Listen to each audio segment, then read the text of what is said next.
Mis queridos hermanos, permítame iniciar en esta ocasión de esta manera. Un hermano que era maestro de obra, que tenía mucha experiencia, había trabajado por 5 años desde su jubilación, 5 años después de haberse jubilado, y pensó que ya había llegado su hora para retirarse. Así que le dijo a su jefe: «Señor Roberto, vengo a anunciarle que es hora de retirarme».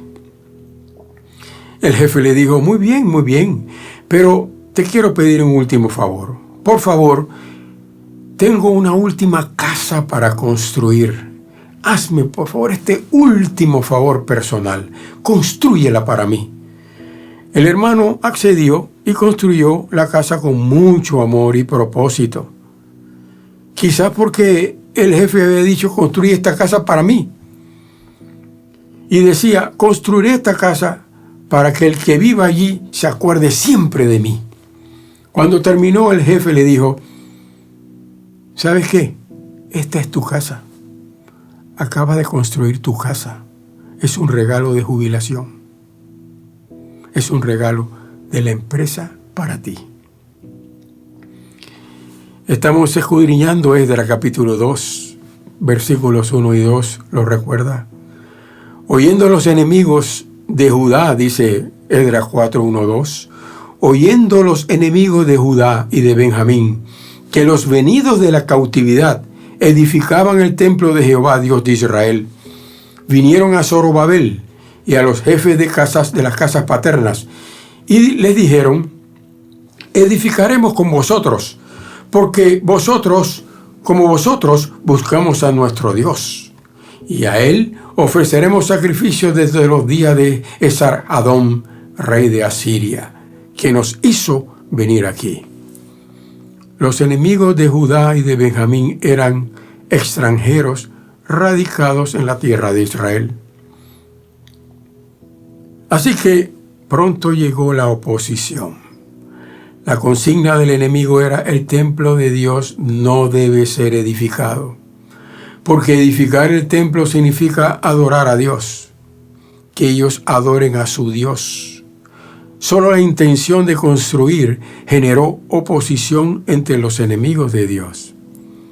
Hermanos, hermanas, cada vez que nos dispongamos en serio a hacer la voluntad de Dios, vamos a encontrar oposición. Y es bueno que sepamos esto, para que aprendamos a discernir por qué muchas veces nos pasan las cosas y no las atribuyamos a la casualidad.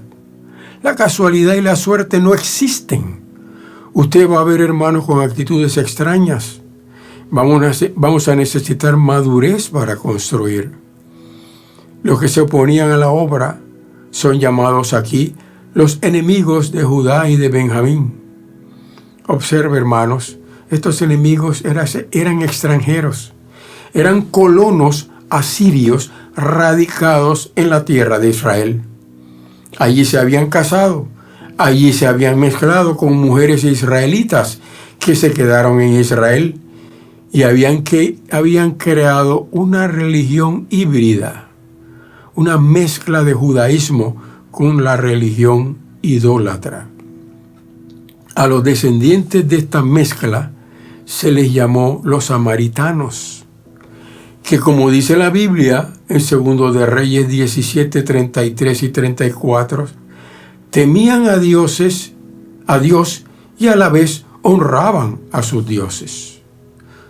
Son como los que están en el templo levantando las manos, pero cuando salen del templo cambian de personalidad y cambian de carácter.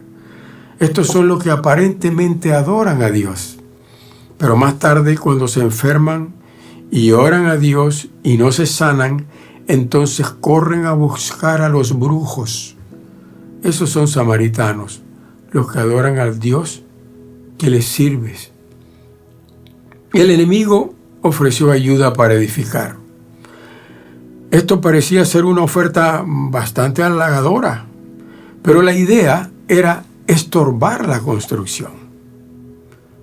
Pero discerniendo la mentira, Zorobabel y Jesúa y los demás Le contestaron, léase Esdras 4:3, no nos conviene edificar con ustedes la casa de nuestro Dios, sino que nosotros la edificaremos.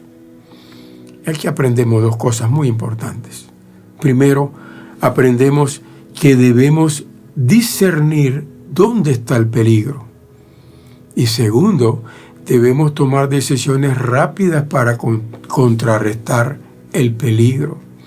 Cuando Dios te da una obra, cuando Dios te da algo que hacer, no esperes que venga alguien de afuera a hacer lo que Dios te encomendó a ti. Así que Zorobabel y los demás dijeron, no, nosotros vamos a construir. Una segunda estrategia que usó el enemigo para destruir la obra de Dios fue dedicarse a intimidar, a amenazar al pueblo. Leamos Esdras 4:4. Pero el pueblo de la tierra intimidó al pueblo de Judá y lo atemorizó para que no edificara. ¿Sabe quién es el pueblo de la tierra?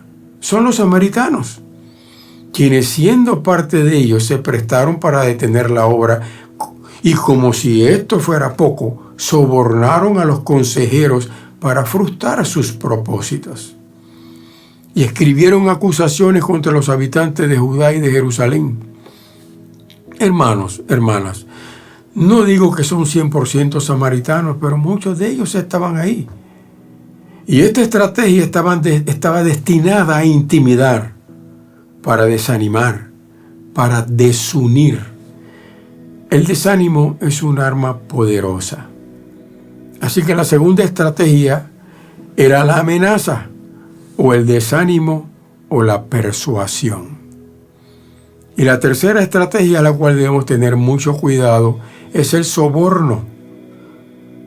Ya esta estrategia era desesperada. Cuando vieron que nada funcionaba, aplicaron el soborno, porque esta gente estaba verdaderamente decidida. Y ahora recurrieron al soborno, algo que se ve hoy muchas veces, solo que ahora le llaman coima, o por lo menos los panameños le llamamos coima. En México le llaman la mordida. El soborno es la compra de la voluntad humana. Cuando un cristiano tiene precio, es porque no valora la dignidad que Dios le ha dado. Recordemos que el soborno fue el acto que vendió a Jesús. Y hasta le escribieron a la autoridad usando argumentos políticos los residentes en el tiempo de Esdras. Leamos Esdras 4, 15 y 16. Ya en el 13 dice, ahora sea notorio al rey que si aquella ciudad fuese reedificada y los muros fuesen levantados, no pagarán tributo, impuestos y rentas, y el erario de los reyes será menoscabado. Note que este es un criterio político. Versículo 16.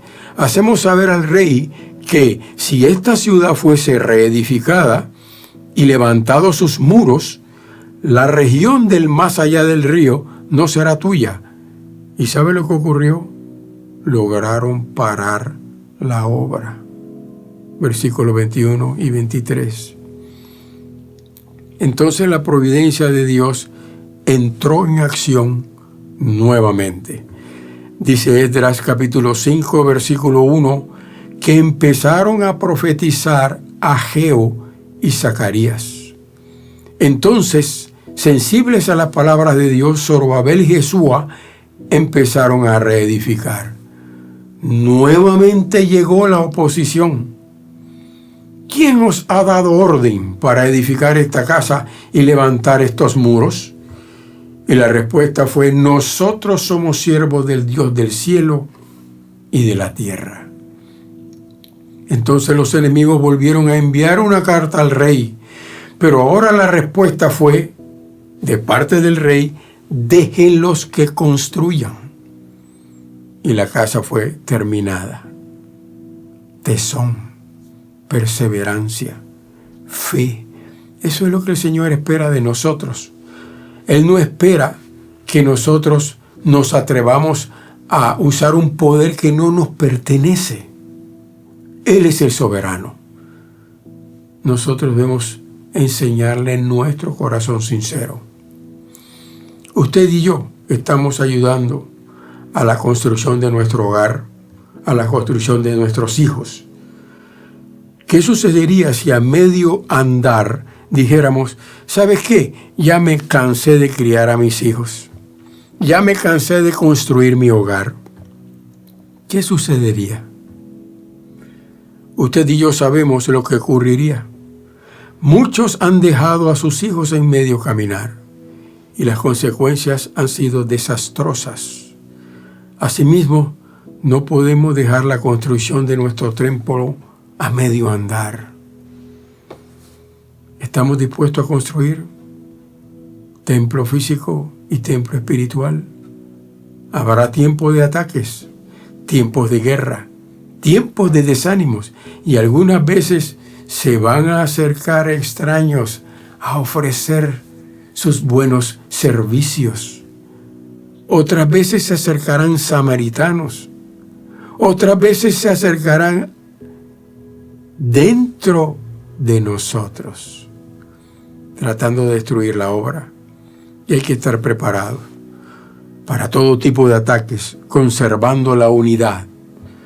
Si hay algo que le tiene miedo el diablo, es la unidad espiritual. Dios enviará a Aggeos, Dios enviará a Zacarías. Levántate y trabajemos, hermanos, como hormiguitas, cada uno levantando un granito para recoger quintales. Vamos a la carga. Bendiciones.